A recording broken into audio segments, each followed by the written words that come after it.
बड़े भाई चंद्रशेखर आजाद जी के हम साथ हैं और ये किसी भी कीमत पर बर्दाश्त नहीं किया जाएगा। क्या गलत किया? सुप्रीम कोर्ट के फैसले के खिलाफ आप लोग यहाँ पे कर रहे हैं क्या? सुप्रीम कोर्ट की कोई मान्यता नहीं है? नहीं, सुप्रीम कोर्ट की मान्यता तो है, लेकिन के करीब ये 85% जो मूल निवासी हैं भारत के, क्या उनकी कोई वो रेपुटेशन नहीं है क्या जब उसमें भारत में? अगर वर्गीकरण उनके हमारे लिए अगर सही है तो ये बताइए जातीय जनगणना होनी चाहिए कि नहीं होनी चाहिए?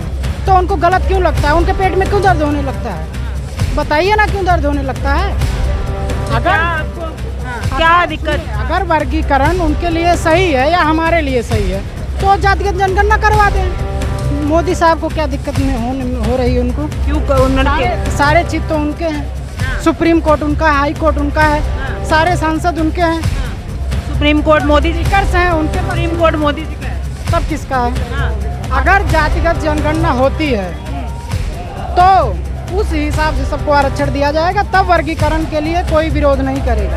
अगर सरकार अपने घुटने नहीं टेकती है तो हम लोगों के पास सिर्फ एक ही रास्ता है, जब तक नहीं घुटने टेकती है तब तक हम लोग संघर्ष करेंगे। आर्या मैम अभी तो जो हमारे लीडर हैं बड़े भाई चंद्रशेखर आजाद, वो बताएंगे हमको क्या तैयारी करना है, लेकिन जो भी वो बताएंगे दिशा निर्देश देंगे, उस हिसाब से हम लोग काम करेंगे।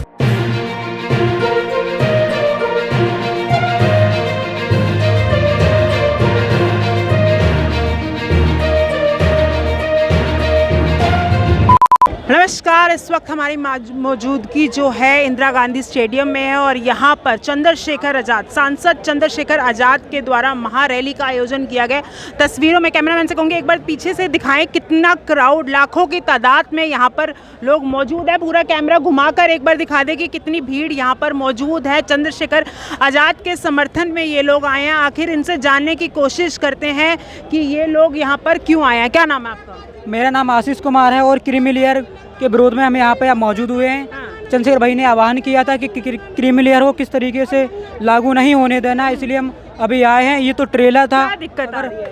ये SC ST OBC के आरक्षण के विरोध में ये सब जो सत्ता पक्ष है वो कार्य कर रहा है, ऐसा कार्य हम होने नहीं देंगे। बड़े भाई चंद्रशेखर आजाद जी के हम साथ हैं और ये किसी भी कीमत पर बर्दाश्त नहीं किया जाएगा। क्या गलत किया? सुप्रीम कोर्ट के फैसले के खिलाफ आप लोग यहाँ पे कर रहे हैं क्या? सुप्रीम कोर्ट की कोई मान्यता नहीं है? नहीं, सुप्रीम कोर्ट की मान्यता तो है, लेकिन के करीब ये 85% जो मूल निवासी हैं भारत के, क्या उनकी कोई वो रेपुटेशन नहीं है क्या जब उसमें भारत में?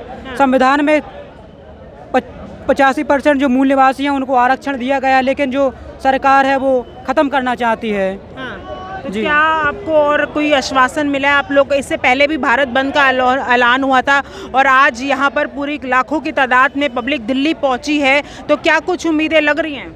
मुझे पूरी उम्मीद लगती है कि सरकार को घुटने टेकने पड़ेंगे, क्योंकि बड़े भाई चंद्रशेखर आजाद का काम बोलता है और नाम बोलता है। क्या काम बोलता है चंद्रशेखर आजाद? चंद्रशेखर भाई ने कई आंदोलन किए हैं, कई बार तो भारत बंद किया है, जिससे सरकार के पसीने तक छूट जाते हैं। मुझे जानकारी है ये सब। जी, बहुत काम किया है चंद्रशेखर आजाद में। और भी यहाँ पर लोग मौजूद हैं, उनसे भी हम सीधा बातचीत करने की कोशिश करेंगे। क्या नाम है आपका? मेरा नाम राकेश। राकेश जी, कहाँ से आए आप? मैं नोएडा से आया हूँ। नोएडा से आए हैं। ये क्या इतनी नौबत आ गई कि आप लोगों को यहाँ पर आना पड़ा, और क्या मुद्दे लेकर आए हो? ये आरक्षण में जो कटौती करी गई है उसके मुद्दे के लिए हम यहाँ पर आए हैं। बड़े भाई चंद्रशेखर आजाद ने हमें जो है यहाँ पे बुलाया है।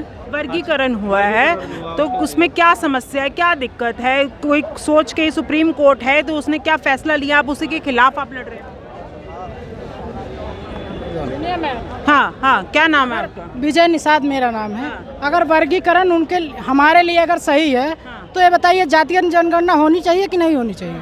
तो उनको गलत क्यों लगता है? उनके पेट में क्यों दर्द होने लगता है? बताइए ना क्यों दर्द होने लगता है?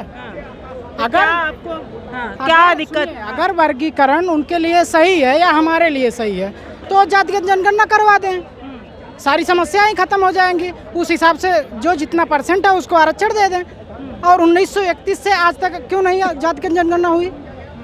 ये भी तो एक सवाल है, क्यों नहीं हुई?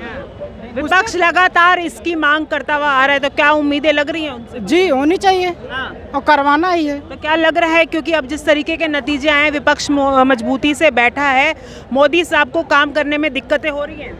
मोदी साहब को क्या दिक्कत में हो रही है? उनको क्यों? उन्होंने सारे चीज तो उनके हैं। सुप्रीम कोर्ट उनका, हाई कोर्ट उनका है, सारे सांसद उनके हैं।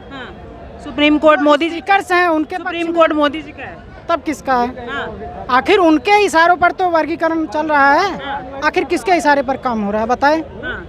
सीधा सीधा आरोप आप मोदी जी पर लगा रहे हैं, सब मोदी जी थोड़ा ना कर रहे हैं, कुछ देश की हमारी कानून व्यवस्था है, कानून है कुछ। आखिर अगर मोदी जी नहीं कर रहे हैं तो कॉलेजियम सिस्टम हटवा दें, कॉलेजियम सिस्टम हटवा दें या जातिगत जनगणना करवा दें, सबके लिए बराबर हो जाएगा। हाँ, बात ही खत्म हो जाएगी। तो उम्मीद लग रही है विपक्ष लगातार ये मुद्दा उठा रहा है, कुछ हो पाएगा? विपक्ष खड़ा रहेगा जब तक ये मुद्दा सॉल्व नहीं हो जाता है। और वर्गीकरण की जहाँ तक बात है मैम, अगर जातिगत जनगणना होती है तो उस हिसाब से सबको आरक्षण दिया जाएगा, तब वर्गीकरण के लिए कोई विरोध नहीं करेगा। कोई विरोध नहीं करेगा? नहीं करेगा। तो आज आप क्या सोच कर आए हैं यहाँ पर? मैम देखिए, अगर जातिगत जनगणना के लिए सरकार मानती है तो वर्गीकरण गलत नहीं होगा, अच्छा, लेकिन अगर उसके लिए नहीं मानती है तो वर्गीकरण गलत तो है। कब तक आपको उम्मीद है? ये अभी तो कुछ होने वाला नहीं है, तो क्या लग रहा है, क्योंकि इससे पहले 21 तारीख को भी भारत बंद था, अब आज ये महारैली का आयोजन कर रहा है, तो क्या लग रहा है कि सरकार अपने घुटने टेक जाएगी, आप जैसे कह रहे हैं? मैम अगर सरकार अपने घुटने नहीं टेकती है तो हम लोगों के पास सिर्फ एक ही रास्ता है, जब तक नहीं घुटने टेकती है तब तक हम लोग संघर्ष करेंगे, चाहे सड़क हो, चाहे संसद का घेराव करना पड़े, कुछ भी करना पड़े, हम लोग उसके तो लिए आगे की क्या कुछ तैयारियां आपकी रहने वाली है? तैयारियां मैम अभी तो जो हमारे लीडर हैं बड़े भाई चंद्रशेखर आज़ाद,